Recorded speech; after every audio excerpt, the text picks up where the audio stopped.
Hello everyone. So we are very disappointed. I mean, we don't expect a number one side to lose this way. So I mean, when we lost last time, we knew that Indian team fought till the last, and then they lost that match. But this was something very different. To lose by an innings, that too with such a huge margin, and hardly, and in the test match got over in almost 2 days. So that's very disappointing. Let's just analyze what went wrong and what could be, what changes can we make so that the combination gets right, and we can get into those winning ways. So first, let's analyze what went wrong. I have segregated that into 4 parts. One would say batting, bowling, fielding. No, what I say is what went wrong was, I mean, you'll have to watch this video till the end to know that what actually went wrong, because of which India lost this match. So just to begin with, I have segregated into 4 points. The first is the team combination. Team combination was not one of the perfect that one could say, because what is a good team combination? Team combination is selected on the basis of conditions that in which you are going to play. If you are going to play in South Africa or England, you don't pick 2 spinners. So depending upon the pitch, the condition, the atmosphere, everything, that's how a team is picked. So when you look at that, we knew that it rained for almost 1.5 days, and once it rains for this long period, you can't have 2 spinners in a team. I mean, that too when your 6th batsman is already an all-rounder who is still recognizing his feet as a batsman or as a bowler. So you can't have 2 spinners. So one thing what went wrong was including 2 spinners. What that did was, meant that India were going with 2 fast bowlers and 1 all-rounder who is still not a good enough third seamer. So that's one thing that went wrong. And another thing is, India only had 1 left-hander in the form of Kuldeep Yadav in the whole lineup of 11. So which meant India were too predictable. England knew that every batsman who comes to play would be a right-hander, and they can adjust their line and length accordingly. Had India and if India had played 2 left-handers, then there would be some surprise element that will come into play. So that was not there. And if these 2 things were not enough, Hardik Pandya's inclusion is still a bit of a mystery for me, because he is not an apt player to be at number 6, a number 6 batsman, and he is not a good enough third bowler. I mean, you can't ask him to be as good as Umesh Yadav or somebody like Ishant Sharma if Jasprit Bumrah or Bhuvneshwar Kumar were opening the bowling attack. So when somebody like Hardik Pandya is the first change bowler, the pressure automatically goes away from the batsman. So that's the team combination was not the perfect. Giving everyone a chance is something else, but when you're 1-0 down, you should go with the best options that you have. Umesh Yadav should not have been left out. He should have been given 1 more chance, and inclusion of Kuldeep Yadav was not correct. So this is the first thing what went wrong. That team combination was not perfect and was not the best. And the second is bowling. See, when you look at England's bowling, they had 4 good seamers, 2 excellent bowlers to begin with, James Anderson and Stuart Broad. They bowled good lengths consistently, ball after ball. Every ball they bowled was at a good length, and which made life of batsmen more difficult. And once they were off, then came Chris Woakes. He maintained that pressure what Anderson and Broad kept for a period of suppose 12 overs or 14 overs.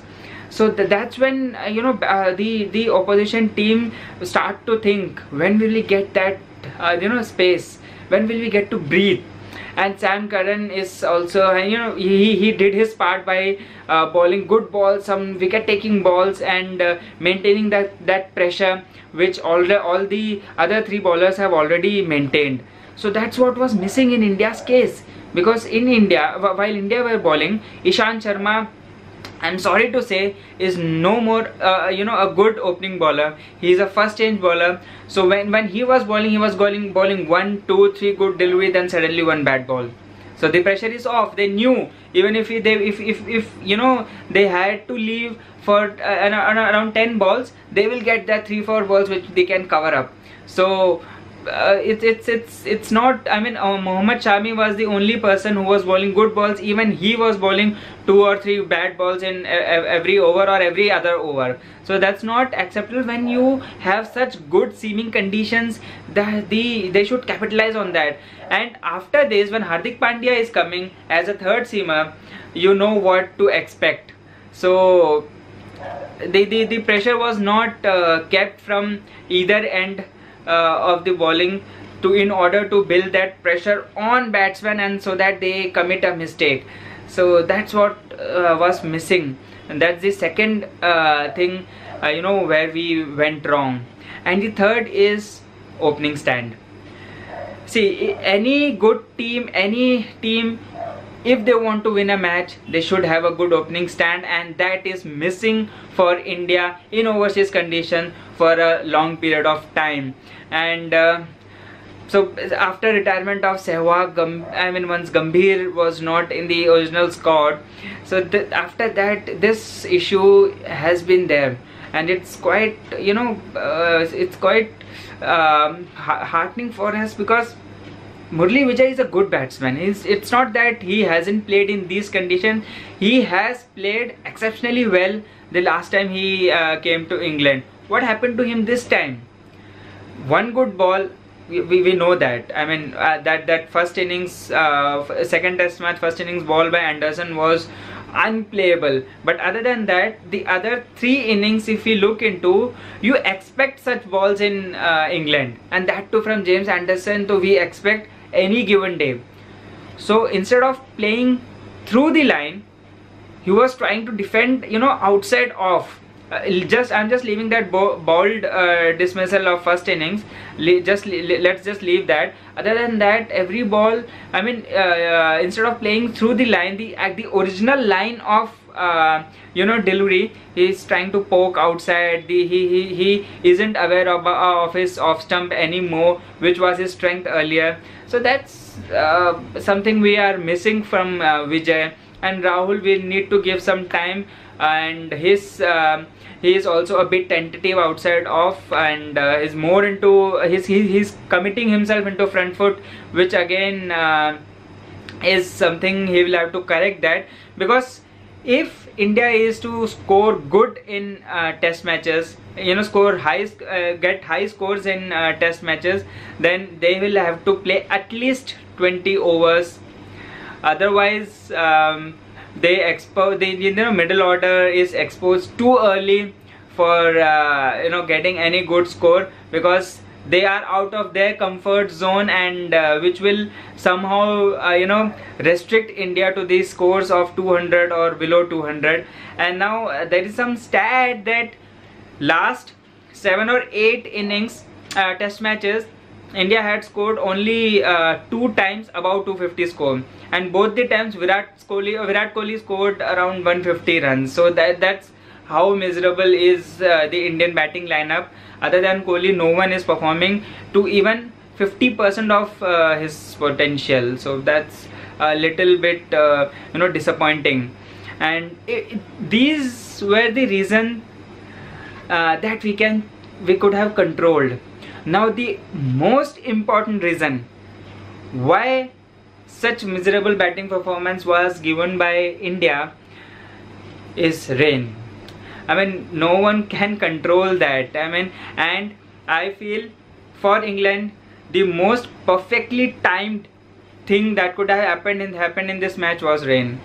India were batting, it was overcast, and you know, any team would have scored only 100 in the first innings with the kind of condition. I mean, James Anderson in his interview very rightly said that they could have bowled out the England team itself in the similar amount of runs. So that's how you know, difficult it was to bat in the first innings.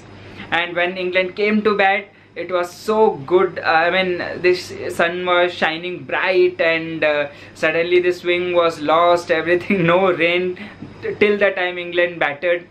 And once India again came to bat in the second innings, it started to rain. I mean, I mean, some prayers would have been gone behind this, because otherwise how can this be so perfectly timed? So rain was the prime factor behind such a collapse in 2 innings, and because it swings any time of the day in England. And I mean, if there is rain, so you can't you know, have a better place to bowl, better conditions than rainy and overcast condition, and with Jimmy Anderson and Stuart Broad bowling. So it's quite it was very difficult for Indian batsmen. We have to accept that there were flaws, it's understandable, but then these things should also be taken into consideration before saying, oh, they failed, they didn't bat properly. It's not going to happen. When you get 30 good balls in the same area, you are going to poke at one. I mean, it's going to happen, because the bowling was so good. I mean, you could sit there and watch them bowl the whole day. That's how good it was. So now these were the things that went wrong, and which led to India failing miserably. So today's video was all about what went wrong. So among the 4 points that I have told, the most important point was rain. So now tomorrow, in my next video, I'll be telling about what could be changed in order to find that perfect balance, that perfect team combination, which will help you know, compete in the conditions that India is playing in. And I hope those changes are made in the team, so that they can fight better, and they can play better, because team combination is a very important thing, because that solely depends on what conditions you are playing in. And so India has a good team. India should have that self-belief that they can beat England in England. So that's it from my side for this video. I hope you liked the video. Do share this. Please subscribe this channel and hit the bell icon so that you don't miss any notification. Good night.